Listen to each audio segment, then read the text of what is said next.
सगली रैन सोई अंधियारी,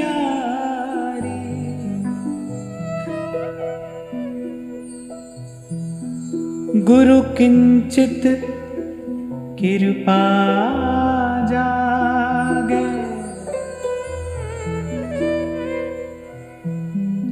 जन नानक के प्रभु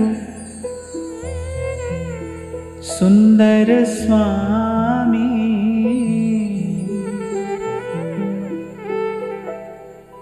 जन नानक के प्रभु सुंदर स्वामी, मोहि तुम सरवर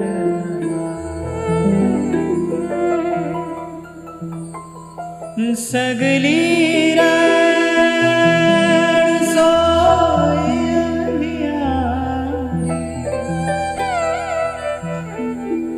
गुरु किंचित कृपा जागे,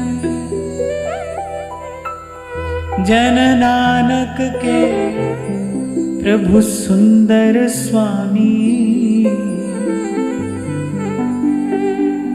मोहि तुम सम अवर न लागे।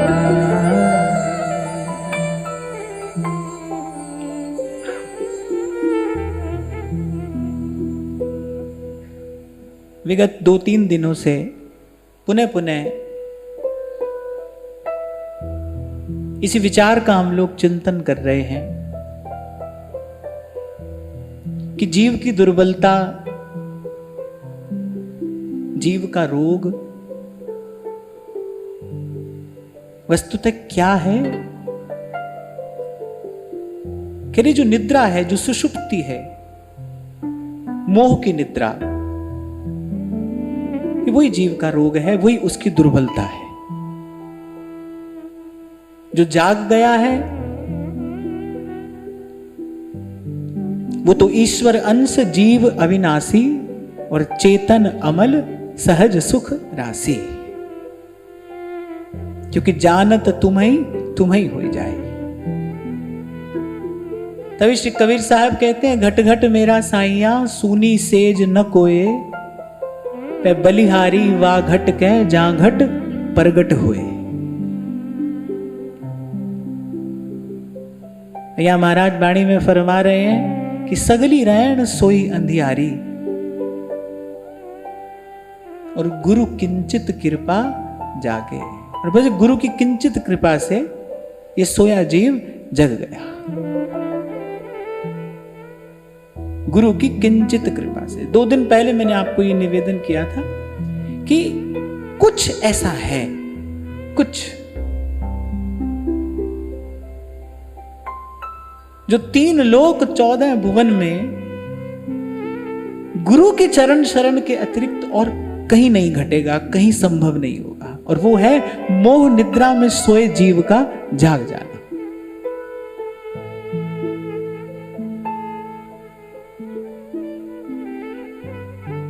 और जब तक मोह निद्रा में सोया है तब तक मृत प्राय है, माने मरे जैसा है।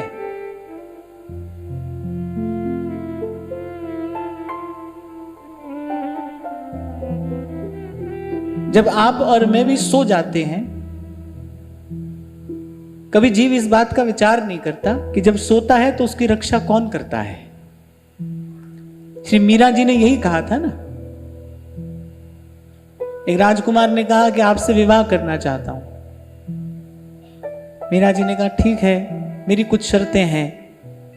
जो खिलाऊंगी वो खाना पड़ेगा, ठीक है। जो पहनाऊंगी वो पहनना पड़ेगा, ये भी ठीक है। पर जब मैं सोऊंगी तब जागना पड़ेगा, तुम कभी सो नहीं सकते। उसने कहा ये कैसे संभव है। मीरा जी ने कहा तुमसे पहला जो मेरा प्रियतम है ना, वो तो ऐसा ही है, जब मैं सोती हूं तो जाग कर मेरी रक्षा करता है।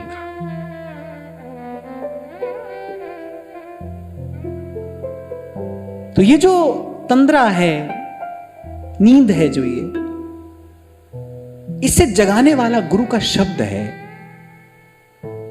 इसलिए अन्यत्र गुरुजन वाणी में ही कहते हैं तीरथ ना बन जाओ, तीरथ नाम है।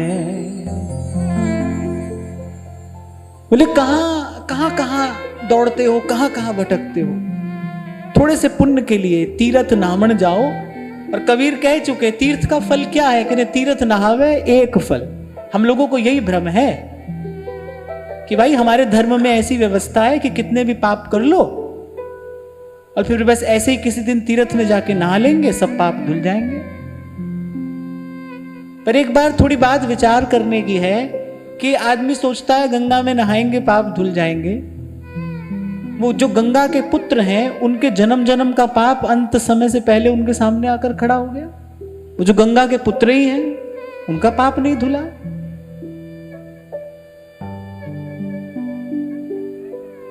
इसी को बुद्धि का भ्रम कहा है संतों ने। और यही बुद्धि का जो भ्रम है, यही जो अंधकार है, ये गुरु की चरण शरण में दूर होता है। तो जब संत चेताते हैं जीव को, तीरथ नावण जाओ, तीरथ नाम है,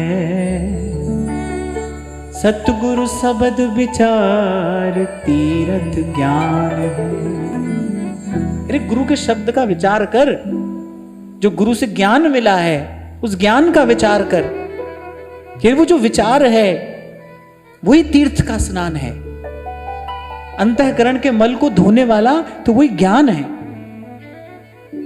इसलिए नित नित सुमिरन करना चाहिए, नित नित। जे सो चंदा उगवे, सूरज चढ़े हजार, एते चानन होया, गुरु बिन घोर अंधार, गुरु बिन घोर अंधार। एक और बड़ी सुंदर बात यहां महाराज बाड़ी में संकेत करते हैं, मुझे बड़ी प्यारी लगती है। आपको शायद 2-4 दिन पहले ही मैंने एक निराहारी योगिनी का चरित्र सुनाया था कि उन्होंने योग की कोई ऐसी सिद्धि सीख ली, ऐसी युक्ति उनके पास आ गई किसी की कृपा से कि उन्होंने जीवन भर कभी अन्न जल ग्रहण नहीं किया, निराहारी रही। तो मैं देखता हूं भाई अन्न के बिना भी जीवन संभव है, जल के बिना भी जीवन संभव है, पर पवन के बिना जीवन संभव नहीं है। पवन के बिना जीवन संभव नहीं है। और महाराज वाणी में कहते गुरु कौन है? पवन गुरु पाणी पिता, माता तरत महत, दिवस रात दोए दाई दाया, खेले सगल जगत, सतनाम सतनाम। पवन गुरु, पवन को दी गई गुरु की भाई, इसके बिना जीवन संभव नहीं है। तो यहां जिस प्रकरण की हम चर्चा कर रहे हैं, सेवक जी महाराज कह रहे हैं सबसे पहले प्रथम हृदय श्रद्धा जो करे, गुरु के पास कहते हैं खाली हाथ नहीं जाना चाहिए। कहते गुरु के पास जाओ तो खाली हाथ नहीं जाओ, पर यहां बता रहे हैं क्या लेकर जाना। उन्हें संसार की वस्तु नहीं लेकर जाना, कुछ लेकर जाना है, कुछ छोड़कर जाना है। छोड़कर क्या जाना है? संत मिलन को जाइए, तज ममता अभिमान, ये 2 चीज तो छोड़कर जाना। माने संसार की ममता, संसार की ममता, ममता के वशीभूत होकर ही तो जीव प्रभु के सन्मुख जाकर भी भांति भांति के मनोरथ करता है, अपनी कामनाओं की पूर्ति चाहता है। ममता के वशीभूत होकर ही तो करता है, मोह के वशीभूत होकर ही तो करता है। तो कह रहे एक तो ममता छोड़कर जाना, ये 2 शब्द महत्वपूर्ण है। जब कबीर जी कह रहे हैं ना संत मिलन को जाइए, पर कैसे जाइए? तज ममता अभिमान, ये 2 ही शब्द क्यों कहे? बोले ममता लेकर जाओगे तो संसार की चर्चा करोगे, कोई संसार की याचना करोगे, कोई संसार की मांग उसके सामने जाकर रख बैठोगे। ये सब काम व्यक्ति ममता के ही वशीभूत होकर करता है। और अभिमान, अभिमान लेकर जाओगे तो लेने वाले को तो भाई छोटा होकर जाना पड़ता है ना। फल नीवे बृखानु लग दे, सदाई लग दे, कि नीवे होके चलिया करू मन वे, के नीवे होके चलिया। जब ग्रहण करने जा रहे हो, जब लेने जा रहे हो किसी से भी, गुरु के पास, संत के पास तो ऐसे जाना ही चाहिए। किसी से भी आप कुछ ग्रहण करते हो तो विनम्र होकर ग्रहण करना चाहिए। तो कह रहे 2 बात तो छोड़कर जानी है। संत मिलन को जाना है, गुरुजन के पास जाना है, तो कह रहे 2 बात तो छोड़कर जानी है, ममता और अभिमान। इसीलिए मैं आपको बार बार कहता हूं भाई, कभी संत मिल जाए, कभी गुरु के पास 2 घड़ी बैठने का अवसर मिले तो घर संसार की बात मत करो। आपको ऐसा लगता है कि आपके कुछ करने से कुछ हो जाएगा, कुछ बदल जाएगा, आप कुछ बना लोगे, कुछ बिगाड़ दोगे, पर ऐसा है नहीं। जे ही जस जग रघुपति करे, सो ते ही छिन तस। ये तो आपको देखना है कि आप इस भ्रम से अपने आप को कब मुक्त कर लेते हो। आप जिसको अपना पुत्र, अपनी पुत्री समझते हो, आप केवल समझते ही तो हो। ये केवल मन का भ्रम ही तो है। ये एक व्यवहारिक सत्य ही तो है, कोई पारमार्थिक सत्य थोड़ी है। आप किसी को अपना पुत्र समझो, किसी को अपनी पुत्री समझो, और आप समझो भाई कि भाई अब इसके लिए मेरा ये कर्तव्य है, इसके लिए मेरा वो कर्तव्य है। तो ये केवल एक व्यवहारिक सत्य, कोई पारमार्थिक सत्य तो नहीं है। जो वास्तविक सत्य है उससे तो भाई इसका कोई लेना देना नहीं है। और आप भूलना मत, प्रत्येक जीव यहां अपना प्रारब्ध, अपना भाग्य अपने साथ में लेकर आया है। इसीलिए हमारे यहां वानप्रस्थ में जाते हुए महापुरुष कहते हैं, अरे पूत कपूत तो क्यों धन संचय, और पूत सपूत तो क्यों धन संचय। माने भाई बोले किसी भी दृष्टि से ये करना तो ठीक नहीं है। जीव अपना प्रारब्ध अपने साथ लेकर आता है। और स्पष्ट शब्दों में संत गुरुजन कहते हैं, रत्ती घटे न तिल बढ़े, जो लिख दी करता। न घटेगा न बढ़ेगा। तो आपका निर्णय है, इस भ्रम से आप अपने आप को कब मुक्त कर लेते हो। यही भ्रम का बंधन जो मैंने बांध रखा है ना, यही गुरु की कृपा से टूट जाता है, छूट जाता है। कोई किसी के लिए कुछ कर नहीं रहा है भाई, कर ही नहीं सकता है। प्रकृति की व्यवस्था ही ऐसी है। आप कुछ कर सकते हो तो अपने लिए कर सकते हो, करो, पुरुषार्थ करो, अपने कल्याण का पुरुषार्थ करो। ये आप कर सकते हो, अपने लिए कर सकते हो, और यही करने के लिए प्रभु ने आपको ये मनुष्य का शरीर देकर भेजा भी। आपकी जो संतान है ना, वो अपना भाग्य अपने साथ लेकर आई है। तुम 1000 उसको कुमार्ग पर जाने से रोकोगे, पर उस जीव का संस्कार उसको ले जाएगा। तुम 1000 प्रयास करोगे मेरा बालक भजन ना करे, लगा दूं मैं उसको व्यवहार में, उसको करना है तो वो करेगा। क्यों अपना जीवन, क्यों अपना समय, क्यों अपनी शक्ति, अपनी ऊर्जा व्यर्थ गंवाते हो। मैं तो कहता हूं कि माता पिता का बालक के लिए इतना कर्तव्य है कि माता पिता बालक के लिए सदा प्रभु से प्रार्थना करें कि मेरा बालक सद्मार्ग पर चले। बस इतना कर सकते हो आप, इतना आपको करना भी चाहिए। ये माता पिता का एक कर्तव्य है बालक के लिए कि मेरा बालक संस्कारी बने। अपनी तरफ से जो चेष्टा आप कर सकते हो आप वो भी करो। मैंने आपको कभी कहा था भाई, संसार के लिए कर्तव्य है, लेकिन उस कर्तव्य की कोई सीमा रेखा भी है। ऐसे संसार के लिए करते करते मर नहीं जाना है। उसी के लिए करते करते ऐसे मरपच नहीं जाना है भाई। जीवन आत्म कल्याण के लिए मिला है, आत्म कल्याण के लिए मिला है। तो थोड़ी सी संभाल रखना कि कभी मौका मिले ना संत गुरु के पास बैठने का, तो मेरे तज ममता अभिमान 2 चीज तो छोड़ देना बाहर। कहने का यहां तात्पर्य यह भी है कि संत के पास, गुरु के पास न तो स्त्री बन के जाए न पुरुष बन के। और जब स्त्री पुरुष बन के नहीं जाएगा तो फिर क्या माता और क्या पिता। बोले गुरु के पास तो जीव जाता है। इसलिए मैंने कभी कहा था कि आप ये मत समझना कि दीक्षा किसी स्त्री की या पुरुष की होती है। दीक्षा तो जीव की होती है। स्त्री पुरुष की दीक्षा का कोई अर्थ नहीं है। दीक्षा तो जीवात्मा की होती है। जीवात्मा दीक्षित होती है, उसका संस्कार है दीक्षा। आत्मा का संस्कार है, शरीर का संस्कार नहीं है। शरीर के संस्कारों का वर्णन तो हमारे वेदों शास्त्रों में है, अनेक अनेक संस्कार हैं। पर ये जो गुरु दीक्षा है, जिसके लिए हम कहते हैं कि उसके बाद नया जन्म होता है, वो जो गुरु दीक्षा है ना, वो तो आत्मा का संस्कार है। जीवात्मा सुसंस्कृत होती है गुरु की दीक्षा से, गुरु की शरणागति से।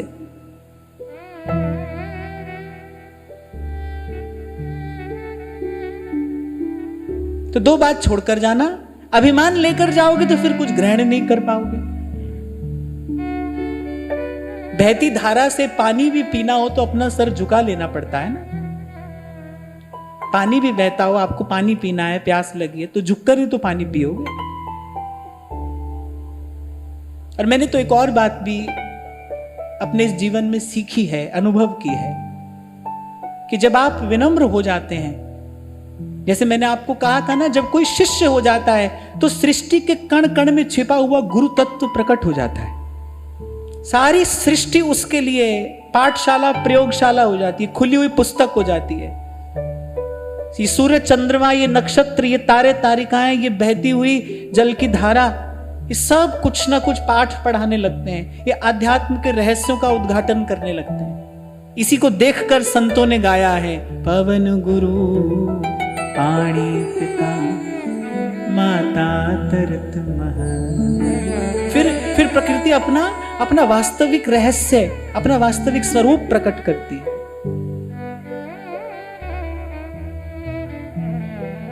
आप सबने सुना ही होगा, जब अपनी यात्रा के समय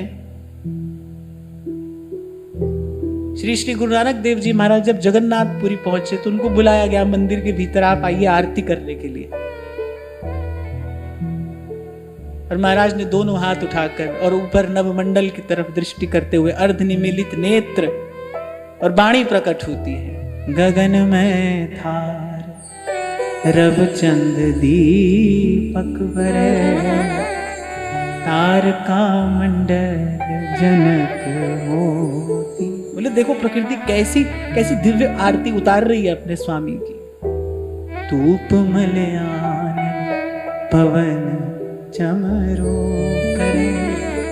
जब कोई शिष्य हो जाता है ना, तब सृष्टि के कण कण में छिपा हुआ जो गुरु तत्व है वो प्रकट हो जाता है। तभी कबीर कहते हैं, लाली मेरे लाल की जित देखूं तित लाल, जित देखूं तित लाल।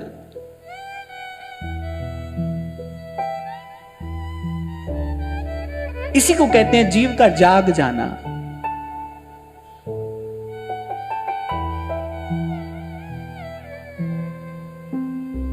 और फिर लेकर क्या जाना है? ममता अभिमान छोड़कर जाना है। और कहते हैं कि गुरु के पास खाली हाथ नहीं जाना चाहिए। लेकर क्या जाना है? अरे श्रद्धा, श्रद्धा लेकर जाइए। और श्रद्धा मिलेगी कहां से? आप पे श्रद्धा ल्यामे ताहा बैकुंठ जहां कीर्तन तेरा, आप श्रद्धा ल्यामे। इसलिए कह रहे हैं कि प्रभु आपका गुण गाएं, पर कैसे? आप ही की कृपा से। आपका गुण गाएं, पर कैसे? क्योंकि गुण गाने के लिए हृदय में जो श्रद्धा चाहिए। देखो, श्रद्धा से किसी भी क्रिया में सुख है, आनंद है। श्रद्धावान लभते फलम। तो श्रद्धा कहां से आएगी? तब कहा, प्रथम भक्ति संतन करी संगा। संतों के पास बैठोगे तो क्या होगा? ताहा वैकुंठ जहां कीर्तन तेरा, आप श्रद्धा ल्यामे। ये तो भाई किसी भी साधक का अनुभव हो सकता है। ये संतों के पास बैठते बैठते अपना भजन भाव प्रबल होता चला जाता है। भजन भाव में अपनी श्रद्धा बढ़ती चली जाती है ना। और इसी से फल की प्राप्ति है, इसी श्रद्धा से फल की प्राप्ति है। तभी आपको कहता हूं भाई, कोई एक संबंध तो अपने जीवन में ऐसा रखो ना, जहां संसार की कोई वस्तु बीच में न आने दो। तभी आपको कहता हूं, हमारा आपका संबंध तो आप यही रखिए, आपके मेरे बीच में केवल उज्जवल श्रद्धा रहे, बस और कुछ नहीं। और वैसे भी मैं आपको अपने हृदय की बात आज कह रहा हूं कि अपना जीवन यापन करने के लिए जितनी व्यवस्था किसी को चाहिए, उससे कहीं अधिक व्यवस्था मेरे प्रभु ने मेरी करके रखी है। मुझे किसी वस्तु की आवश्यकता अब है ही नहीं। मैं कह रहा हूं अब नहीं है, कभी थी और जब थी तब थी, पर अब नहीं है। अब तो मैं भी आपके लिए निरंतर यही मांगू और आप भी मेरे लिए निरंतर यही मांगे। दरस तेरे की प्यास मन लागी, सहज आनंद बसे बैरागी। नानक की अरदास सुनी जाए, नानक की अरदास सुनी केवल नाम हृदय मह दीजै, दरस तेरे की प्यास मन लागी। तो कह रहे ये श्रद्धा लेकर जाना गुरु के पास। अभी श्रद्धा लेकर फिर गुरु चरणों में बैठकर कह दे मन की बात और पूर्ण कर दे कामना, यही संत की जात। कह रहे फिर पूछने योग्य प्रश्न पूछना। एक गुरु मिला है, उसके पास 2 घड़ी बैठने का अगर अवसर मिले, करे पूछने योग्य प्रश्न पूछना। और पूछने योग्य प्रश्न क्या है? सेवक जी ने 5 प्रश्न बताए। कौन धर्म हरिवंश को? दीन होकर, विनम्र होकर गुरु चरणों में प्रार्थना करे, प्रभु कृपा करके कोई ऐसा मार्ग मुझे बताइए जिससे मेरा कल्याण हो। कौन धर्म हरिवंश को? फिर कह रहे कौन सुरीति, मेरे कल्याण का मार्ग क्या है, उस मार्ग पर चलने की रीति क्या है, कैसा मेरा आचरण हो। कौन सुरीति, कौन आचरण, कौन सुकृत जिहि पावे शरण, और क्यों हरिवंश कृपा करें। अंतिम प्रश्न का उत्तर, जिसकी चर्चा करते करते कल हमने वाणी को विराम दिया था, क्यों हरिवंश कृपा करें। भक्ति हित जे शरण आए, द्वंद दोष जो सब घटे। दीर्घ काल तक सत्संग करके पहले अनर्थ की निवृत्ति कर ले। अनर्थ क्या है? प्रभु की प्राप्ति की इच्छा के अतिरिक्त जीवन में जो कुछ है वो सब अनर्थ ही है, अनर्थ का ही मूल है वो। अंत में कहीं ना कहीं दुख, क्लेश, संताप और पश्चाताप का ही परिणाम लाने वाला है। हमारे प्रातः स्मरणीय श्री रसिक पदरेणु जी महाराज ने ये सेवक वाणी की बड़ी अद्भुत टीका की। बड़ी शास्त्र सम्मत बात महाराज श्री ने यहां सेवक वाणी के प्रत्येक वाक्य के विषय में लिखी है। तो जो मैं कह रहा हूं ना, अनर्थ की निवृत्ति कर ले। तो जैसे 5 प्रश्न पूछने योग्य बताए हैं, ऐसे महाराज श्री कह रहे, बोले 5 ही अनर्थ भी हैं साधक के जीवन में।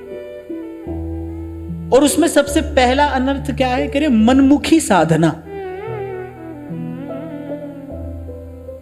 जिसकी चर्चा हमने पूर्व में कभी की थी। पग डंडी गाड़ी गहे, फिर इतूत पांव न दे, नागरिदास सांची कहे वस्तु घनेरी ले। इतूत पांव न दे। इसलिए मैं बार बार आपको कहता हूं भाई, ये कान लगाकर सुनो कि हमारे आचार्य ने क्या कहा है। जहां जिसने जो कहा है सब ठीक है भाई, सबको प्रणाम है, पर ये देखो कि हमारे आचार्य ने क्या कहा है। मैं अब आपको अपने जीवन का एक छोटा सा अनुभव कह रहा हूं। जब कभी साधक जीवन में कोई द्वंद आकर खड़ा हुआ, या कभी कभी ऐसी स्थिति आ गई भाई 2 मार्ग दिखाई पड़ रहे हैं और दोनों ही सही लग रहे हैं, तो किस मार्ग पर जाना चाहिए।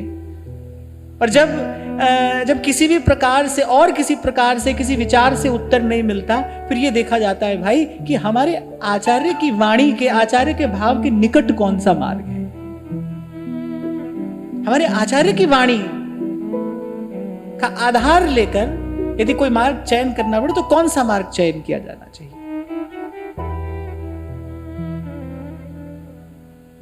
अभी 2 दिन पहले मैं आपसे कह रहा था ना कि कोई आकर मुझे कहता है कि अभी तो आपको ऐसा निर्णय नहीं लेना चाहिए कि आपको केवल वृंदावन में ही रहना है। मैंने कहा देखो भाई, पहली बात तो निर्णय हमारा नहीं है, हमारे निर्णय से होता ही क्या? तिनका बयार के बस है, हमारे निर्णय से क्या होता? ये पहली बात तो हमारा निर्णय नहीं है। और मैंने कहा कि दूसरी बात, नियति से, प्रभु की इच्छा से मैं कहीं किसी और की शरण में भी तो जा सकता था। यदि श्री जी की कृपा ने मुझे श्री महाप्रभु जी के चरणों में ही लाकर बैठाया है, यहां तक आना बिना श्री जी की इच्छा के तो संभव नहीं था। मुझे अगर ऐसे आचार्य की शरण में लाकर बैठाया है जिसने वृंदावन में पग धरने के बाद फिर कहीं और मुड़कर नहीं देखा, तो भाई मेरे आचार्य का आचरण मेरे लिए भी तो कोई पथ प्रशस्त करता है ना।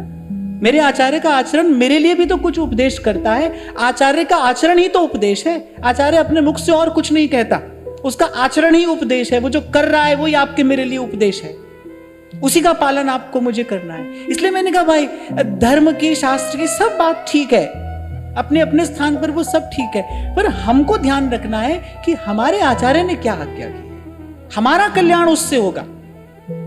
तो कह रहे हैं कि साधक के जीवन में 5 अनर्थ हैं, और 5 अनर्थ में पहला अनर्थ क्या है? मनमुखी साधना। व्यास जी की वाणी हो, सेवक जी की वाणी हो, कबीर जी की वाणी हो, कबीर जी ने तो इस पर बहुत ही कहा है। श्री गुरु की वाणी में भी ऐसा संकेत अनेक अनेक स्थान पर मिलता है कि मनमुख आवे, मनमुख जावे, और मनमुख फिर चोटा खावे, पर जितने नरक सु मनमुख देखा है। तो सबसे पहले तो इसका ध्यान रखना है भाई कि ऐसे अपने मन से तो कहीं नहीं चलते जा रहे हैं हम। और गुरु की चरण शरण में आने के बाद फिर तो ऐसा व्यभिचार नहीं होना चाहिए। क्या और क्या होता है गुरु को अपना मन देना, और क्या होता है गुरु को अपना जीवन देना? यही तो है। अगर मेरे आचार्य ने निपट एकांत में रहकर भजन किया है ना, तो फिर एकांत साधना अपने आप मेरे लिए आदेश हो जाता है। श्री महाप्रभु जी को कहने की आवश्यकता नहीं है, उनका आचरण ही तो मेरे लिए उपदेश है और आदेश है। मेरे आचार्य ने कैसा जीवन जिया है, अपने गुरु के ही तो पद चिन्हों का अनुसरण किया जाता है। यही तो श्री गोस्वामी जी कह रहे हैं, श्री गुरु चरण सरोज रज निज मन मुकुर सुधार। बोले अपना बिगड़ा मन कैसे सुधरेगा? बोले गुरु के चरणों का अनुसरण करते करते सुधरेगा।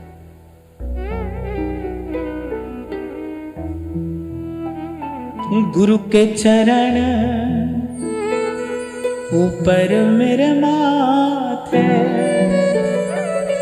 ताते दुख मेरे सगले लाथे। गुरु की शरण रहूं कर जोर, गुरु बिना मैं नाही होर। इसलिए मेरे गुरु के भाव, मेरे गुरु के विचार, मेरे गुरु के सिद्धांत के अलावा मुझे और ना कुछ जानना है, ना सोचना है, ना विचारना है।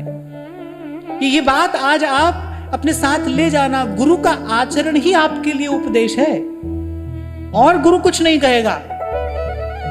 आचार्य का रूप लेकर प्रभु आते ही तो इसलिए आचरण करके दिखाते हैं। मैं जब सुधा निधि खोलकर दर्शन करता हूं, तब मुझे लगता है एक एक श्लोक हमारे महाप्रभु जी का आचरण है, और हम सब लोगों के लिए वही उपदेश है, हमारे लिए वही मार्ग है। सब अच्छा है, सब ठीक है, अपने अपने स्थान पर सब उचित है, सबको प्रणाम है, पर मेरा रास्ता ये है, मुझे इस रास्ते जाना है, मेरा कल्याण इस मार्ग से होगा। इसी को कहते हैं गुरु की शरण रहूं कर जोर, गुरु बिना मैं नाही हो।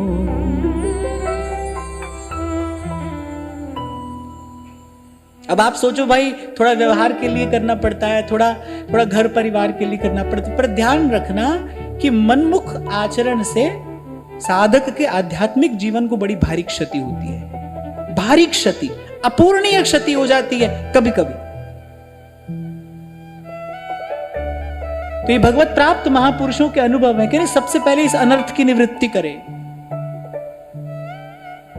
कोई अधिकार नहीं है आचार्य के कहे हुए सिद्धांत में एक शब्द भी इधर उधर करने का, हमको कोई अधिकार नहीं है। हम स्वीकार कर सके तो करें, अन्यथा एक और बैठ जाएं। पर हम अपनी इच्छा से, हम अपनी ओछी बुद्धि से उसमें कुछ भी इधर से उधर करने की योग्यता या सामर्थ्य नहीं रखते। उसको यथावत स्वीकार किया जाता है। जो गुरु ने कहा है वो अंतिम वाक्य है, उससे परे और कुछ नहीं। वस्तु तो ऐसे ही प्राप्त होती है भाई, कुछ मिलेगा तो इसी मार्ग से चलकर मिलेगा। श्री गोस्वामी जी मानस में कहते हैं, आज्ञा समन सुसाहिब सेवा। भगवान की सबसे बड़ी सेवा क्या है? गुरु की आज्ञा में रहना भगवान की सबसे बड़ी सेवा है। आज्ञा समन सुसाहिब सेवा, वो गुरु की सबसे बड़ी सेवा है, प्रभु की सबसे बड़ी सेवा है। और फिर कहते हैं कि जीविका का दोष। फिर दूसरा अनर्थ जो बताया है साधक के जीवन में, वो क्या हो सकता है संभवतया, कि जीविका का दोष। इसके लिए भी सब महापुरुषों ने अपने अपने शब्दों में, अपने अपने भावों में कहा है कि आप जो भी अर्जित कर रहे हैं ना, उसके मूल में छल कपट पाप नहीं हो, परिश्रम हो। पाप से कमाए धन से, पाप से कमाए धन से भजन की कमाई कैसे होगी? इसीलिए सारे विश्व को संदेश दिया था गुरु साहेब ने, कीरत करो, फिर करे नाम जपो, अरे वंड छक्को। सबसे पहले क्या कहा है? कीर्त करो, परिश्रम करिए। इसलिए मैं आपको कहता हूं भाई, मुझे उस दिन संत ने कहा, मुझे बात इतनी अच्छी लगी, बोले अपनी मेहनत करके 2 माला भी करोगे ना। अब भोले भाले ब्रजवासी महात्मा है, भजन करते हैं, उन्होंने कहा परिश्रम करके, मेहनत करके 2 माला भी करोगे, बोले ठाकुर जी 100 के बराबर गिने को। और आप अभी समर्थ हो, और क्षमा करना, मेरे को तो अभी तक कोई ऐसा दिखाई दिया नहीं जो 18 घंटे बैठ जाए एक आसन और भजन करने के लिए। जब तक शरीर में शक्ति है ना, उस क्रिया शक्ति का कोई सदुपयोग करना पड़ेगा आपको। ऐसे भजन भजन कहने से थोड़ी भजन हो जाता है। जब तक परिश्रम कर सकते हो। और मैं कहता हूं कि मान लिया आपकी सारी कामनाएं निवृत्त हो गई हैं, आपको अपने लिए कुछ नहीं चाहिए। मैं कहता हूं फिर अपने लिए नहीं, फिर परमार्थ के लिए इस शरीर का सदुपयोग करिए। इसी को कहा है, हरि नाम से नेह पले तो पालिए, सेवा में ये देह गले तो गालिए। आज तक अपने लिए कर रहे थे, बोले अब परमार्थ के लिए करो, पर करना है शरीर से सेवा सदा करनी है। तो आप देखो, जो धन अर्जित आप करते हो, छल से, कपट से, पाप से आने वाला धन तो नहीं है। एक फकीर कहता है बिन मेहनत बोझे परना है, कि बिना ही परिश्रम के आ रहा है छल और कपट से। अच्छा, ये भ्रम तो कभी मत पालना कि पाप से कमा लेंगे, थोड़ा सेवा में लगा देंगे और सब हिसाब बराबर हो जाएगा। ऐसी भूल तो बिल्कुल भी नहीं करना, ऐसा नहीं होगा। जो भी अनुचित रीति से आपके जीवन में आ रहा है, वो आपको चैन से बैठने नहीं देगा। ध्यान करना। तभी संतों ने कहा, जब तक पुरुषार्थ कर सकते हो करो। जो आपको खिला रहा है ना, उसके मन में पता नहीं क्या मनोरथ होगा। और मैं तो जब इतिहास पढ़ता हूं, मैंने आपको उस दिन भी कहा था, मुझे अच्छा लगता है, कभी कभी पढ़ता हूं तो मैं देखता हूं कि हमारे यहां भारत भूमि पे तो सन्यास का अर्थ कुछ और होता था। अपने कर्तव्य कर्मों का जब कोई सम्यक प्रकार से पालन करता था, शक्ति अर्जित करता था, विवेक अर्जित करता था, और फिर जाकर कहीं कहीं निवृत्त होता था, और उसका सन्यास भी दिव्य होता था। देखो, एकादश स्कंद में भगवान कहते हैं उद्धव जी से ये बात। उस दिन भी मैंने आपको शायद संकेत किया था। भगवान कह रहे हैं, भाई किसी ना किसी व्यवस्था के अंतर्गत रहे, या तो ब्रह्मचारी होकर रहे, या गृहस्थ होकर रहे, या वानप्रस्थ होकर रहे, या फिर सन्यासी होकर रहे, किसी ना किसी व्यवस्था के अंतर्गत तो रहना चाहिए। जो किसी भी व्यवस्था के अंतर्गत नहीं रह रहा है, बोले वही मनमुखी साधक है।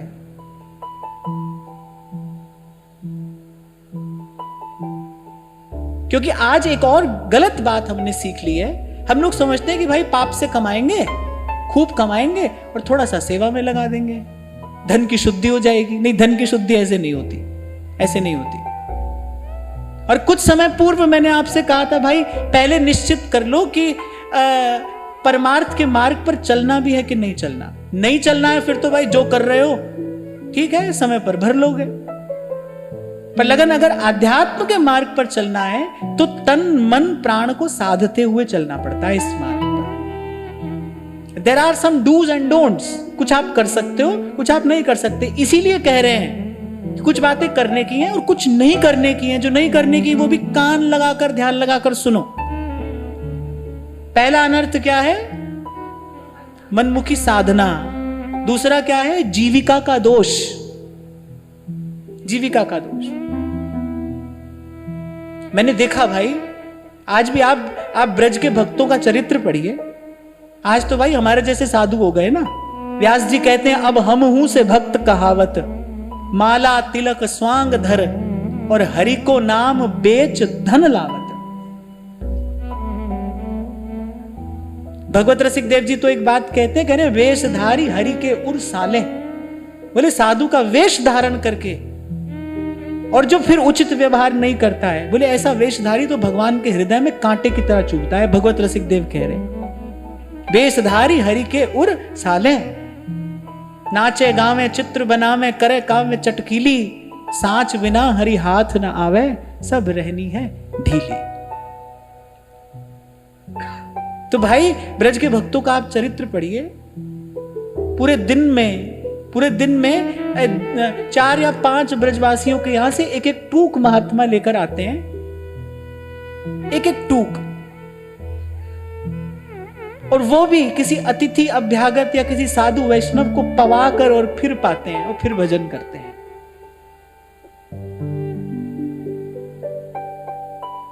मैंने आपको शायद सुनाया था ना, पंडित श्री रामकृष्ण दास बाबा ब्रज के बाहर की कोई वस्तु स्पर्श नहीं करते थे। एक बार कलकत्ते के कोई सेठ जी उनके पास सूखे मेवे की कोई बहुत बड़ी डलिया लेकर आ गए। उनके पास में एक ब्रजवासन बैठी थी। सेठ जी बहुत विनती कर रहे थे। बाबा ने कहा भाई हम इसका स्पर्श नहीं कर सकते। तो ब्रजवासन कहने लगी, बोली बाबा, बोली जी तो मेवा है। बोले सूखो मेवा ही तो है, याते का हो जाएगा।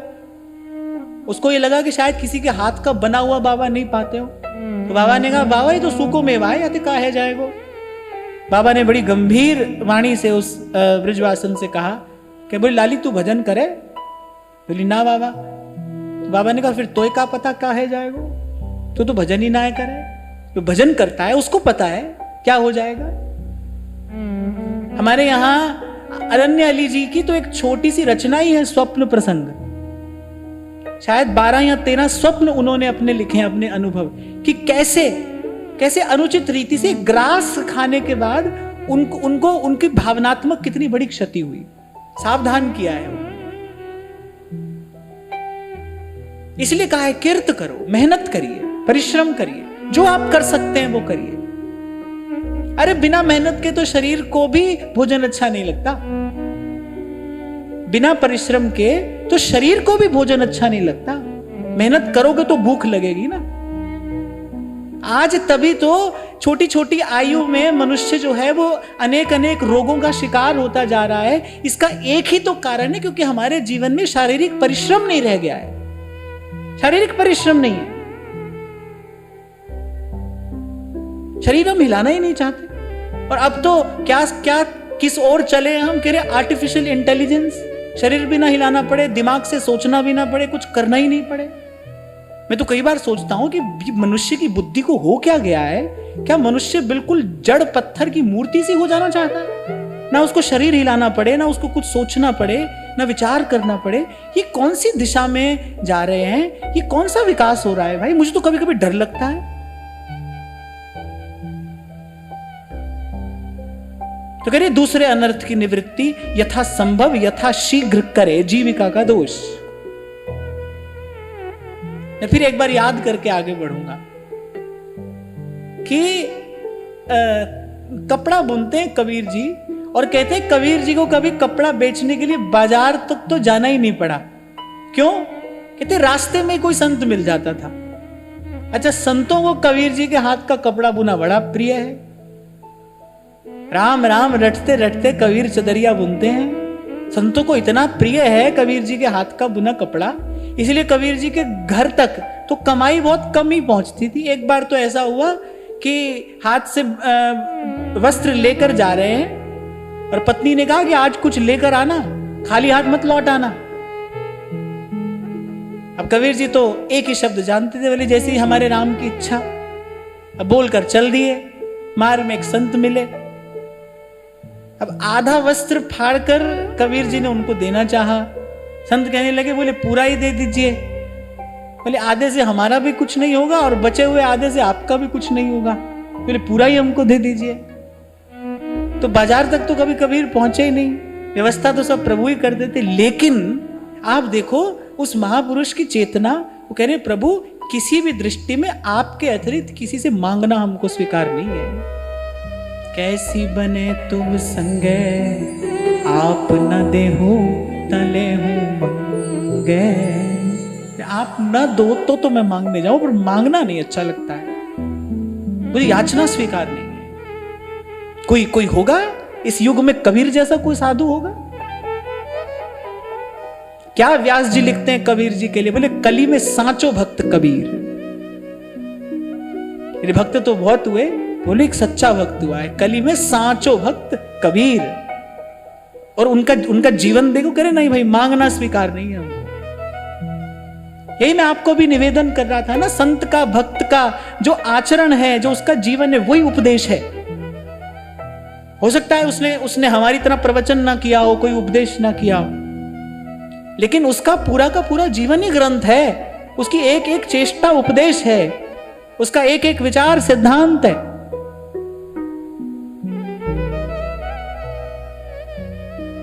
भारी मन से चलें कबीर कि भाई कोई क्या करें, संतों को तो खाली लौटा नहीं सकते, इनकी चरण रेणु का लोभ तो हमको सदा ही है। ओ मांगू संतन रहना मैं नाही किसे का देना रे माधो, कैसी बने तू संगे आप न देहू ता लेहू।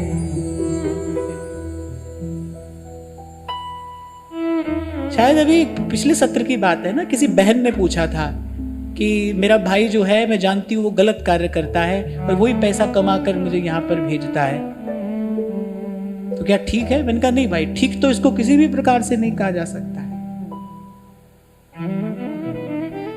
और वो लिख रही है प्रश्न में कि मुझे दिन रात मन में द्वंद्व बना रहता है। ऐसी वस्तु मन में द्वंद्व के अतिरिक्त तो और कुछ दे ही नहीं सकती ना। सीधा सीधा परिणाम तो है, देख रहे हो आप जीवन में। इसलिए संतों ने कहा है, सदा से कहा है, देख पराई चूपड़ी और मत ललचावे जी, रूखी सूखी खाक कबीरा ठंडा पानी पी। भजन के लिए स्वस्थ शरीर से कहीं अधिक आवश्यकता स्वस्थ मन की है। आपकी चेतना स्वस्थ हो, आपके अंतःकरण में पवित्रता हो, निर्मलता हो।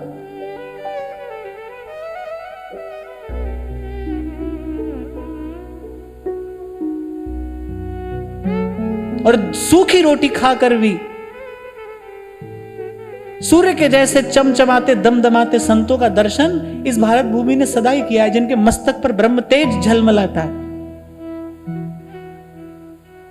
मैं तो अभी गीता जी के सत्र में भी मैंने कहा था कि ये तो हम लोगों की दुर्बलता है कि हम लोगों के लिए भोजन एक मानसिक विलास है। बहुत थोड़ी सी आवश्यकता है जीवन में भोजन की, बहुत थोड़ी सी।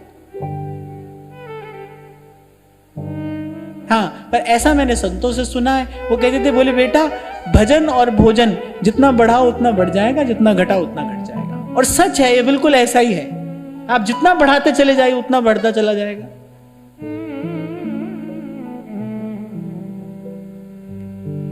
पर इतना कहकर मैं आगे बढ़ता हूं, जिस व्यक्ति की चेतना दिन रात केवल इसी विचार के चिंतन में रहती है ना, भाई क्या खाना है और क्या पहनना है, बस उसको ये समझ लेना चाहिए कि अभी मेरे जीवन में उत्थान नाम की कोई वस्तु नहीं है। सबसे निचले धरातल पर पड़ी है चेतना। इसे ही कहते हैं पशुवत जीवन, कि खाना पीना सोना और न कोई चीज।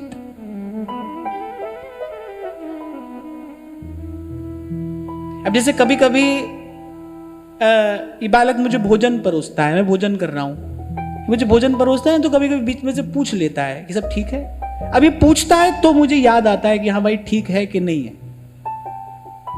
तो मुझे लगता है कि नहीं, तो इस पर इतना अधिक ध्यान देने की आवश्यकता नहीं है। ठीक हो तो भी ठीक है, नहीं हो तो भी ठीक है। एक छोटा सा कार्य ही तो है भोजन का जीवन में, और उससे अधिक और कुछ नहीं है। कबीर जी तो अपनी वाणी में कहते, बोले क्षुधा कुकरी है, भूख जो है ना, बोले क्षुधा कुकरी है, इसको 2 टुकड़ा देके भजन में बैठ जाना है। भाई भाई इतना ही करना है कि भूख ना लगे, क्योंकि भूखे भजन ना होए गोपाला। इतना हो कि भूख ना लगे। और भोजन कोई विलास थोड़ी है, कोई विलास की वस्तु थोड़ी है भोजन। आप देखिए रसिक अनन्य नृपति श्री स्वामी हरिदास जी महाराज श्री बिहारी जी को उत्तम भोग लगाते हैं, और फिर उत्तम भोग लगाए कह रहे मोर मरकट तिमी पोषे।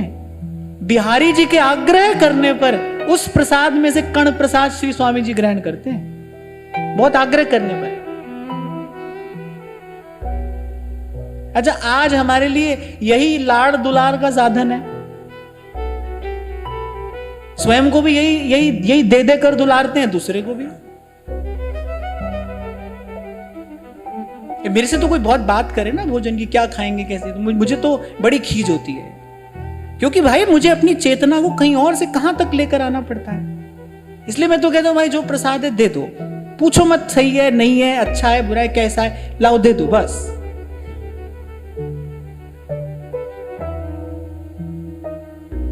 तो इस दूसरे अनर्थ की निवृत्ति करते हुए फिर तीसरी बात करते हैं। तीसरी बात है कुसंग। इस पर तो सदा किसी ना किसी प्रकार से चर्चा होती रहती है कि कुसंग सर्वथैव त्याज्य। सत्संग नहीं मिल रहा है, चिंता की बात नहीं है, कोई बात नहीं। 2 दिन 4 दिन 10 दिन नहीं मिला है सत्संग, कोई बात नहीं, पर देखना कुसंग तो नहीं हो रहा है कहीं, इसका ध्यान रखना है। और ये कोई भी ना कहे कि हम नहीं चाहते पर करना पड़ा, ना ना ऐसा नहीं है। ऐसा कह के बच के निकलने की चेष्टा मत करना, अंत में नुकसान आपका ही है भाई, किसी और का नहीं है। ये जो संत लोग आपको मुझे कह रहे हैं, ये आपके मेरे लाभ के लिए कह रहे हैं, इसमें उनका लाभ नहीं है। फिर दुस्संग सर्वथैव त्याज्य। और कुसंग है क्या? ध्रुवदास जी महाराज ने बड़ी सुंदर व्याख्या दे दी सत्संग की। कह रहे संग सोई जाके मिले भूले ग्रह व्यवहार। कह रहे भाई थोड़ी देर जिसके पास बैठे तो घर संसार की व्यर्थ की बात भूल जाए, ठाकुर जी का स्मरण हो जाए, प्रभु का कुछ नाम कुछ गुणगान कहने सुनने को मिल जाए। जिसके पास बैठकर संग सोई जाके मिले भूले ग्रह व्यवहार। यही तो आरंभ में मैंने आपको कहा कि संतों गुरुजनों के पास बैठने का अवसर मिले तो वही घर संसार की बात लेकर मत चले आओ। संत घर संसार का सुधार करने के लिए नहीं है, संत तो मन से उस वृत्ति का परिष्कार करने के लिए, जो सदा सदा के लिए मिटा दे वो धूल आपके मन से। मैंने कहा ना केवल आपका भ्रम है, आपको लगेगा कि भाई इनके लिए हमको करना है, हम कुछ कर लेंगे ना भाई, किसी के किए कुछ नहीं होगा, हो ही नहीं सकता है।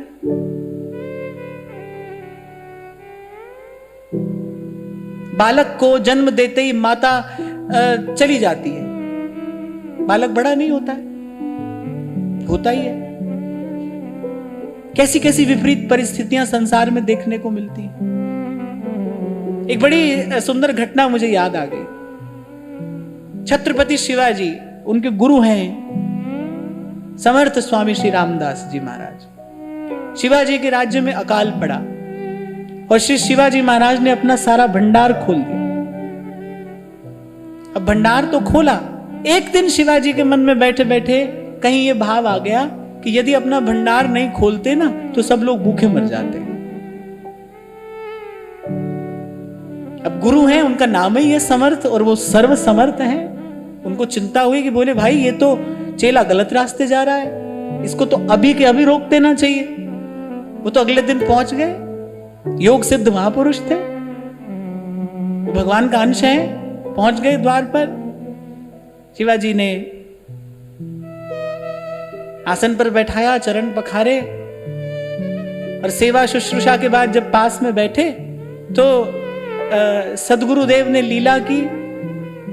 उनकी झोली में एक पत्थर था, वो निकाल कर और वहां सामने कहीं रखने लगे, और वो पत्थर हाथ से छूट गया। पत्थर हाथ से छूटा तो देखा क्या है, बीच में, पत्थर के बीच में एक चींटा है, और पत्थर के बीच में ही वो जल पी रहा है। और छत्रपति कहते हैं कि यहां पत्थर के बीच में इस चींटे को जल देने वाला कौन है, यहां इसकी व्यवस्था कौन करता है। तो गुरुदेव ने कहा आजकल तो धरती पर दाता एक तुम ही हो, तुम ही सबकी व्यवस्था कर रहे हो। तुम ना देते तो ये जनमानस, इस जनता का क्या होता है, तो सब भूखे मर जाते। छत्रपति को समझ आ गई गुरुदेव का इशारा, उनका संकेत किस ओर है, संभल गए।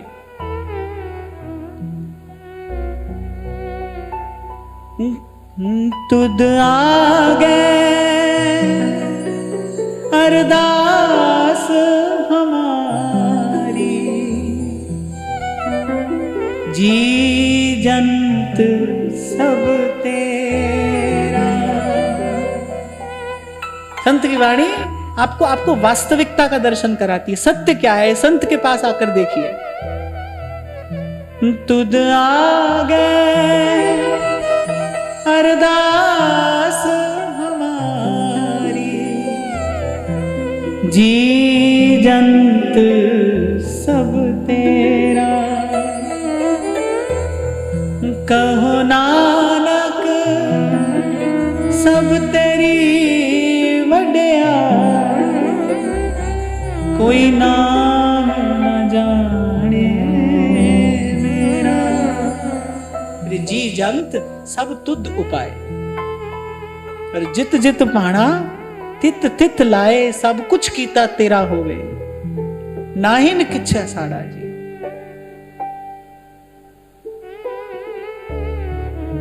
रे तू काहे डोले प्राणिया, तुद राखेगा सिरजनहार। जिसने बनाया है भाई, जिसने बनाया है, जिसने रचा है, वही पोषण भी करता है। तो अपने अपने मन से इस भ्रम को दूर कर देना है, अपनी ओर से भाई सबकी सेवा करनी है, पर हमारे किए कुछ होगा ये भ्रम अपने मन में नहीं रखना है। सूरदास जी कह रहे कियो गोपाल ही को हुई।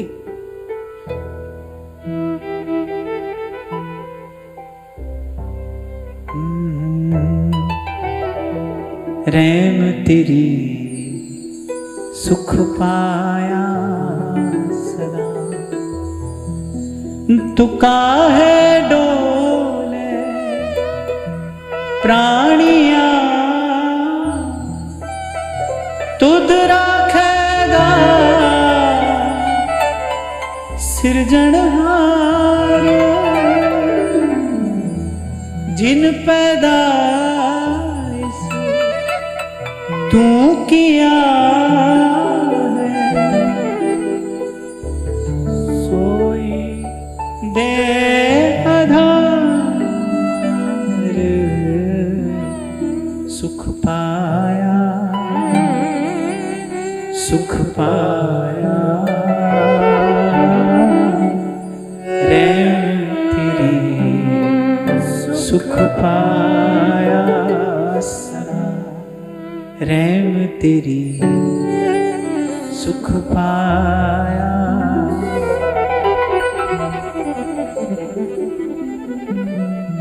और यही भाई सच्चे सुख का मार्ग भी है। जान लीजिए, मान लीजिए, जो करता है उसको जान लेना, उसको पहचान लेना, यही सच्चे सुख को प्राप्त करने का मार्ग है। और कैसे निर्भर होगे आप भाई, कहीं ना कहीं कोई ना कोई संसार का धंधा लगा ही रहेगा पीछे। कैसे निर्भर होगे, जीवन में निश्चिंतता कैसे आएगी, जब तक समझोगे नहीं कि करने कराने वाला कोई है, तब तक कैसे निर्भर होगे? ऐसे ही तो बड़े बड़े कार्य संत कर जाते हैं, पर आप बिल्कुल निश्चिंत रहते हैं, मस्त मगन रहते हैं, क्योंकि जानते हैं मुंह से भया न होएगा। ये जो कुछ किया सो तुम किया, मैं कछु किया नहीं। फिर चौथी बात कहते व्यभिचार। अभी व्यास जी की वाणी का चिंतन करते करते अंतिम दिन इसी बात पर हमने चर्चा की थी। कौन है व्यभिचारी? कोई एक आध यहां बैठा हो जिसको याद हो? बड़ी देर तक चर्चा हुई थी इसी एक भाव पर। हाँ, सोई व्यभिचारी आन कहे आन करे। और व्यास जी तो बहुत फटकार के कहते हैं, ताको मुख देखे दारुण दुख पाइए। ऐसे का मुख नहीं देखना चाहिए, जो कहे कुछ और करे कुछ और। कहता तो है प्रभु को चाहता हूं, और करता स्वार्थ से ही भरा कार्य है, बोले वो व्यभिचारी है। इसलिए मैंने उस दिन आपको कहा था कि भाई भगवान ने तो बड़ी सुविधा दी है। भगवान तो कहते हैं आर्त भी हमारा भक्त हो सकता है, अर्थार्थी भी हमारा भक्त हो सकता है, जिज्ञासु भी हमारा भक्त हो सकता है। भगवान तो कहते भाई संसार के दुख से दुखी हो तो हमारी शरण में आ जाओ। तुमको धन की, यश की, प्रतिष्ठा की कामना है, तुम अर्थार्थी हो, तो भगवान ने कहा तो भी हमारी शरण में आ जाओ। पर एक बात याद रखना कि बुल्ले शाह रब उन्होंने मिलता नीता जिनातियां सच्चियां। सच्चे के सामने झूठे होकर मत जाओ। मान लो धन चाहिए, पद प्रतिष्ठा चाहिए, तो प्रभु से कहो कि हाँ भाई हम तो धन पद प्रतिष्ठा के लिए आपके पास में आए हैं, वो देने के लिए तैयार है, कोई ना थोड़ी कर रहे हैं। भगवान ने कहा भाई देखो आर्त भी हमारा भक्त है, कोई संसार के दुख से घबरा कर देखो कितना कितना बड़ा हृदय है प्रभु का। आपके पास कोई आए ये कहता हुआ कि आपसे प्रेम करते हैं, और आप ये जानते हैं कि भाई हमसे प्रेम नहीं करता, अपना कार्य साधने के लिए आया है, आपके मन में कैसा भाव आएगा उस व्यक्ति के लिए? प्रभु फिर भी स्वीकार करते हैं, तो कह रहे प्रभु कह रहे नहीं भाई ये भी हमारा भक्त है। और फिर कोई अर्थार्थी है जो धन की कामना से ही आया है, अर्थ की कामना से आया है, मान प्रतिष्ठा के लिए आया है, वो कह रहे ये भी हमारा भक्त है। आया तो हमारे पास में है ना, याचना तो हमारे पास में लेकर आए। बस बड़ी बात क्या है, प्रभु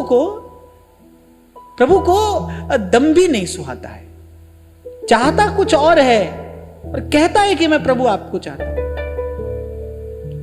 मैं सदा से आपको यही बात कहता आया हूं भाई, हमारे मन में भी संसार की इच्छा थी, हाँ थी, हमको भी लगता था हम कुछ ऐसा कर जाएं, हमारा बड़ा नाम हो, हमारा बड़ा यश हो।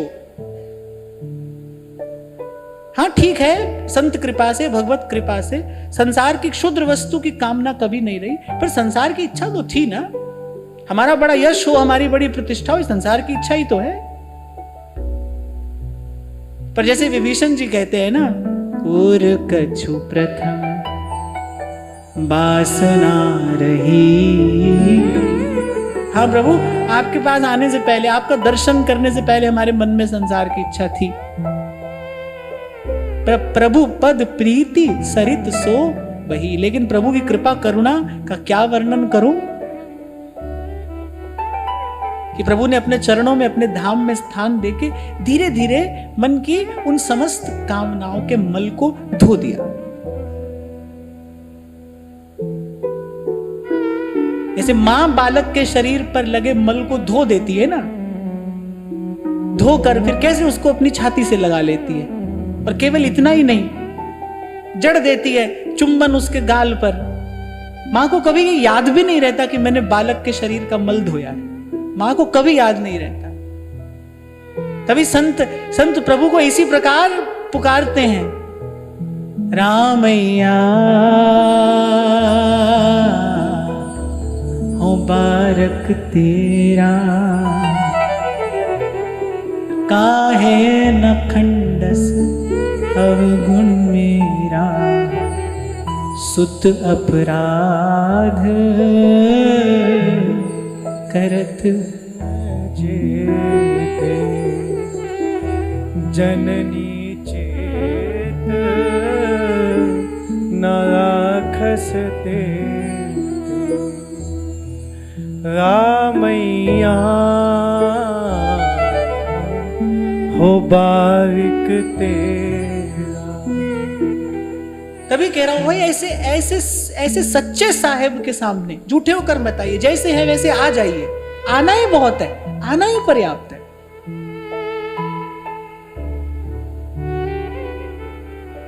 और हम तो ये इस बात का भी उत्सव मनाएंगे कि प्रभु मैले कुचैले थे, आपकी कृपा दृष्टि ने हमको पावन किया है। हमको कभी इस बात का भी अभिमान नहीं रहेगा कि हम अपने साधन से शुद्ध होकर आपके पास में आए। हम तो पाप पंक में लिप्त आपके पास आए थे। आपकी कृपा ने, आपकी कृपा दृष्टि ने, उस जल ने हमको धोकर पावन किया है। कृपा जल दे नानक सारंग को, हुए जाते तेरे नाए वासा, मुहे आए प्यासा तेरे नाम वासा। इसलिए आपको मैं कई बार कहता हूं ना भाई, आज मन लग रहा है भजन में तो आज कर लेते हैं, कल पता नहीं। डोर किसी और के हाथ में है। आज ये कृपा का जल बरस रहा है, आज भीग जाते हैं। जिस घड़ी वर्षा हो रही हो उसी घड़ी दौड़कर चले जाना चाहिए और भीग जाना चाहिए। मैं तो आपको कुछ दिन पहले भी कह रहा था ना, मैं तो एक बार नहीं भाई, एक बार नहीं, मैं आपसे सत्य कह रहा हूं, मैं तो दिन में कई कई बार उठते बैठते आते जाते बस प्रभु की ओर देखकर इतना ही कहता हूं, सुख तेरा दिता लइए, सुख तेरा दिता लइए। मेरे राम राय, मेरे राम राय, जो राखे तुम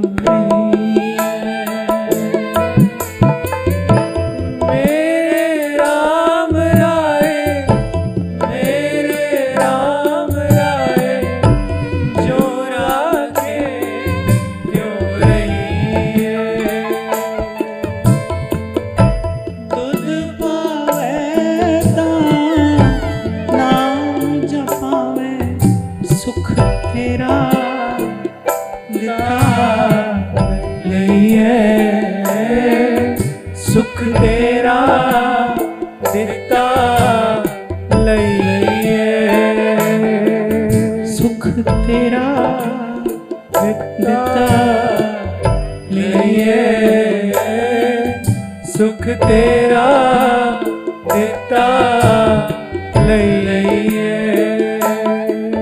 तो जितनी भी बार कभी मेरी महाराज श्री से कोई बात होती है तो मैं तो अंत में यही कहता हूं, क्योंकि मैं ये बात जानता हूं, केवल कहने के लिए नहीं कह रहा हूं। हम तो भाई इन्हीं संतों के शुभ संकल्पों से यहां तक पहुंचे। अपना ना कोई पुरुषार्थ था ना कोई सामर्थ्य थी। जैसे कबीर कहते ना, संत सबद लग उतरे पार, ऐसे इन संतों के संकल्पों से, शुभ संकल्पों से यहां तक पहुंचे हैं। हाँ बस अब यहां तक आ गए हैं, अब प्रभु की कृपा रहे और इत उत पांव न दे। अब श्री जी कृपा करें और जो सुख आज जीवन में बरस रहा है, आपनो भाग आपुन कह दो। मैं अपने जीवन का सुख अपने मुख से कह रहा हूं, क्योंकि ये सुख मेरी बड़ाई नहीं है, सब तेरी वड्याई, कोई नाम न जाने मेरा। आज जो ये सुख बरस रहा है, बस श्री जी यही कृपा करें कि अब ना इधर पांव पड़े ना उधर। सुख तेरा दिता नहीं है, सुख तेरा दिता लइए। मेरे राम राय, मेरे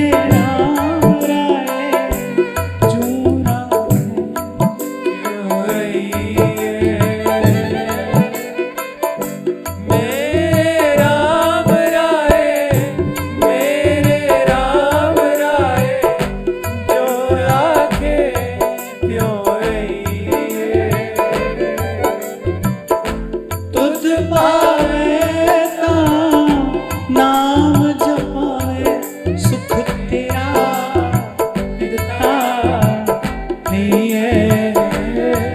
सुख तेरा दिता लईए, सुख तेरा दिता लईए, सुख तेरा दिता लईए।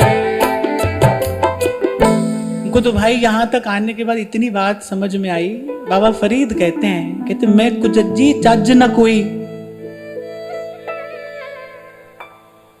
कहते मैं कुजज्जी चज न कोई, कम दी नकार दी। अरे बस मेरे जीवन में अगर कोई सुंदर घटना घटी तो क्या घटी, कह रहे दर तेरे ते आ पहुंची, मुंगती दरबार दी। आपके दरबार तक आ गए हैं।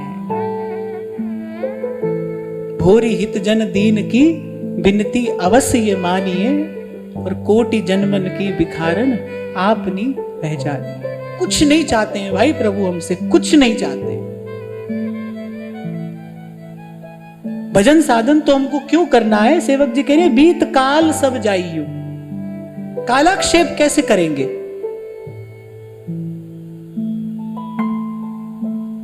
ये जीवन कैसे बीतेगा? कोई आधार तो चाहिए ना जीवन जीने के लिए। कह रहे या मन के अवलंब हित, ये तो मन को आधार देने के लिए है। प्रभु को आपसे मुझसे कुछ नहीं चाहिए भाई। तो ध्यान रखना, मैंने पहले भी आपसे कहा था कि प्रभु का सबसे पहला नाम क्या है? सत्य, सत्यम सत्यम परम धीमहि। सत्य साचा साहेब है, साचे सो मिल साचा हुए। सच्चा साहेब है भाई, सच्चे होकर जाना उसके सामने। ये व्यभिचार हमारे जीवन में ना रहे, आन कहें और आन करे, ऐसा जीवन में ना हो। मैंने कहा ना भाई, हमको तो इस बात का भी आनंद है, ये बात भी हमारे लिए उत्सव का कारण है कि हम मैले कुचैले आपकी कृपा ने पावन किया है, आपकी कृपा से पवित्र हुए हैं, हो रहे हैं, ताकि इस बात का भी अभिमान ना कभी हमें हो कि कोई साधन हमसे बन पड़ा। अरे श्री महाप्रभु जी की बात सुनिए, वो कहते हैं कि मेरी जिह्वा पे नाम आता है, ये भी वृंदावन की कृपा है। यत्त नाम स्फुरति महिमा एष वृंदावनस्य, वृंदावन की ही कृपा है। आपको शायद 2-4 दिन पहले मैंने कहा था ना कि जब ज्ञान के अंजनों से नेत्र आंजता है गुरु, तब जीव को अपनी दशा का विचार होता है, तब दिखाई पड़ता है भाई हम कौन है, क्या है, कैसे हैं। उसी का विचार करके आचार्य चरण कह रहे हैं, क्वाहम तुच्छः परम मधमः प्राण्य हो गर्र कर्मा। श्री यामुनाचार्य जी महाराज भगवान की स्तुति करते हुए एक स्थान पर बड़ी सुंदर बात कहते हैं। कहते प्रभु ऐसा कोई गर्हित निंदित कर्म नहीं है जो मैंने असंख्य बार ना किया हो, एक बार नहीं, जो मैंने बार बार ना किया हो। फिर भी मेरा सौभाग्य यह है प्रभु कि मैं आपके सन्मुख आकर खड़ा हो गया हूं, मैं आपके सन्मुख आ गया हूं, यही मेरा सौभाग्य है।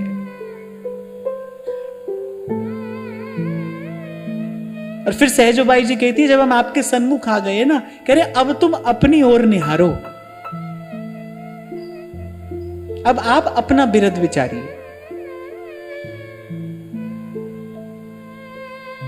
तो पहला अनर्थ मनमुखी साधना, दूसरा है जीविका का दोष, तीसरा कुसंग, चौथा व्यभिचार। ये मानसिक साधना है, ये वैचारिक साधना है।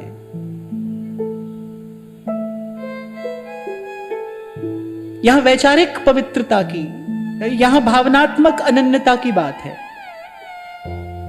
ये वैचारिक साधना है, इस पर किसी की दृष्टि नहीं जाएगी, इस पर आपको स्वयं दृष्टि रखनी होगी। कोई नहीं पहचानेगा, आप जानते हैं ना मन में क्या चल रहा है, आप कह क्या रहे हैं। और वो तो बहुत पहले कह चुके भाई, हमको सब चलता है, काम क्रोध लोभ इनका समाधान तो हम कर देंगे, पर मोहे कपट छल क्षेत्र न भावा, निर्मल मन जन सो मोहि पावा। कपट छल छिद्र न भावा।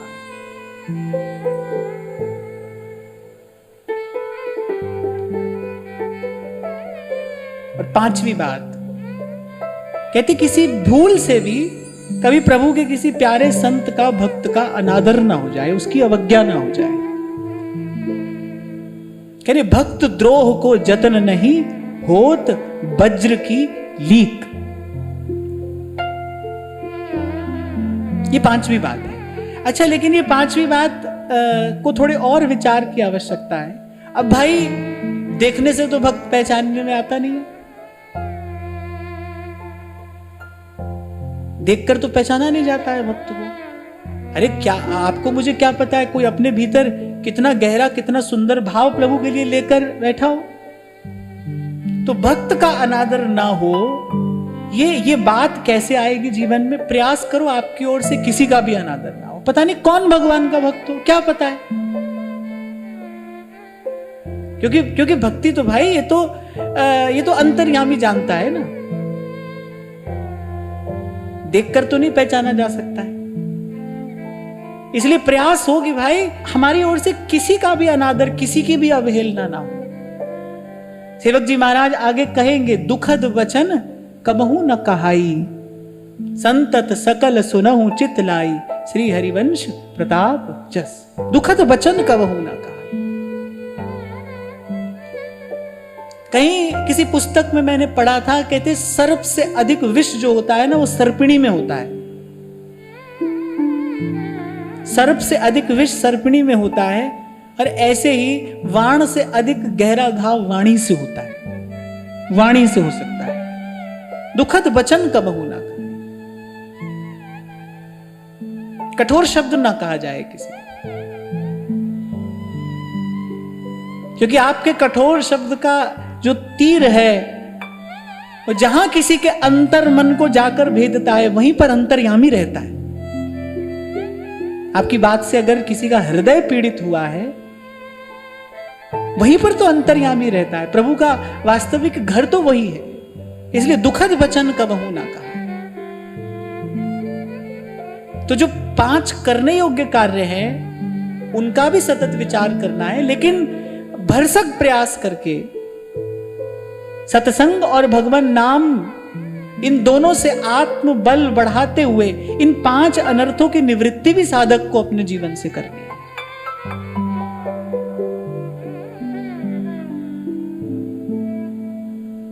आप थोड़ा सा विचार करोगे तो आप देखोगे, आप पाओगे कि देखो व्यवहारिक कठोरता तो थोड़ी अधिक हम सबके जीवन में है। हम कठोर बात कह देते हैं, हम कठोर शब्द कह जाते हैं। और एक बात मुझे और कहनी है, कहकर मैं वाणी को विराम की ओर लेकर जाऊं, कि जो आपसे सबल है, जो आपके जैसा समर्थ है, उसको तो फिर आप कभी कुछ कह लें तो कह लें, लेकिन जो अभावग्रस्त है, जो पीड़ित है, जो साधनहीन है, उसको तो कठोर शब्द कभी भी ना कहा जाए। कैसे बरस पड़ते हो आप अपने घर के सेवक सहयोगी पर, पता नहीं कितनी कितनी विवशता उसको वहां तक लेकर आई है। वो आपकी बात सुन रहा है, उसका कारण उसकी विवशता है, उसका अभाव है। और ये तो किसी की विवशता और किसी के अभाव का गलत लाभ लेना है। वो इसलिए सुन रहा है क्योंकि वो अभावग्रस्त है। आपके बराबर होता तो वो भी आपको उत्तर देता। मैं देखता हूं कई बार तो मुझे आश्चर्य होता है, 1-2 लाख की चीज खरीदने जाते हैं, आजकल लोग ब्रांडेड चीजें खरीदते हैं, वहां पर जाकर बिल्कुल नहीं कहते कि भाई थोड़ा ठीक ठीक लगा लो, क्योंकि वहां पर तो ऐसा कहने से आपका इंसल्ट होती है ना। वहां नहीं कहते आप जाकर, सब्जी वाले को कहोगे भाई ठीक ठीक लगा लो, टमटम वाले से झगड़ते हो आप, 20 नहीं 10 देंगे। सदा से व्यक्ति निर्बल पर ही तो बल प्रयोग करता आया है, निर्बल पर ही बल प्रयोग करते हो आप। अरे जो दोपहर की चिलचिलाती धूप में आपको बैठाकर खींचकर आपको एक स्थान से दूसरे स्थान तक पहुंचा रहा है, वैसे तो उसके परिश्रम के बदले आप कुछ दे नहीं सकते हो उसको। कम से कम वहां तो ऐसी बात मत करो, वहां तो ऐसी चेष्टा ना करो। तो ये बात मुझे इसलिए कहनी थी कि हम भगवान के कहाते हैं। एक बार अपने प्रभु का स्वभाव देखिए, जिनका हम भजन करते हैं, एक बार उनके स्वभाव का विचार करिए। प्रभु तरु तर कपिडार पर देखिए आप समान, तुलसी कहूं न राम से, साहिब सील निधान। क्या सूरदास जी कहते हैं, प्रेम के बस अर्जुन रथ क्यों भूल गए ठकुराई। राज सुजग युधिष्ठिर की ना हमें झूठ उठाई, झूठी पत्तल बीन रहे हैं। कौन? जिनके चरण कमल कमला के करतल से न निकलते देखा वो। फिर संत कहते हैं, दीनन देख घिनात जे और नहीं दीन सो काम, कहा जान के लेते हैं दीन बंधु को नाम। मैं तो आपको यही कहूंगा भाई, आप हमारा सम्मान मत करो, आप हमारे हिस्से का प्रणाम किसी ऐसे को करो जो अपनी प्रतिभा से प्रणाम अर्जित नहीं कर सकता।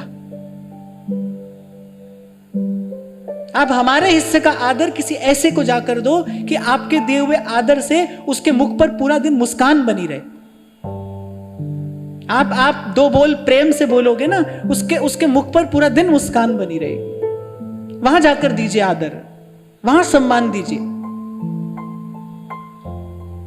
और व्यास जी कहते हैं, मूड मुड़ाए की लाज निभइए। आप प्रभु के कहाते हो तो कम से कम इतना तो हो, भजन न हो, कम हो, अधिक हो, पर दुखद वचन कबहू न कहाई।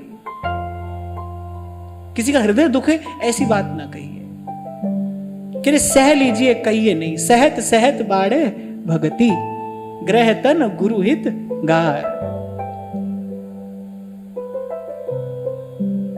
और आप सोचो कि भाई इससे व्यवहार बिगड़ जाएगा,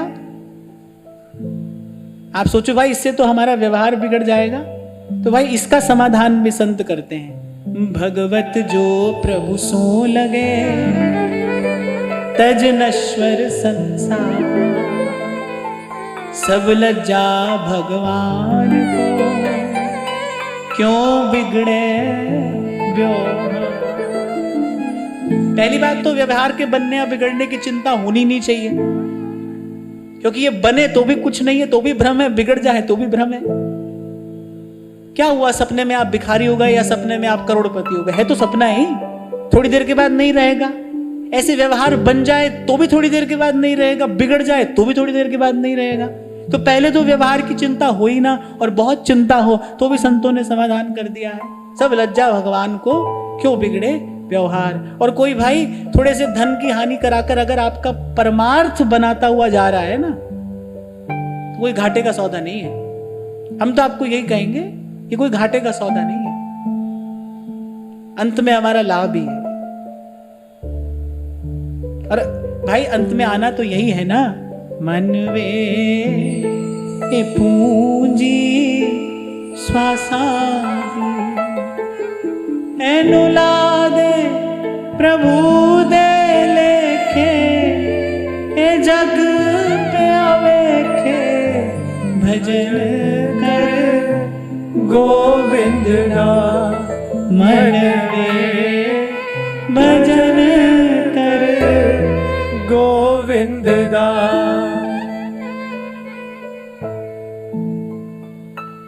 दोष न काहू दीजिए प्रभु अपना ध्याइए, दोष न काहू दीजिए प्रभु अपना ध्याइए। जित सेवे सुख होए घना, मन सोई गाइए। जित सेवे सुख होए घना, मन सोई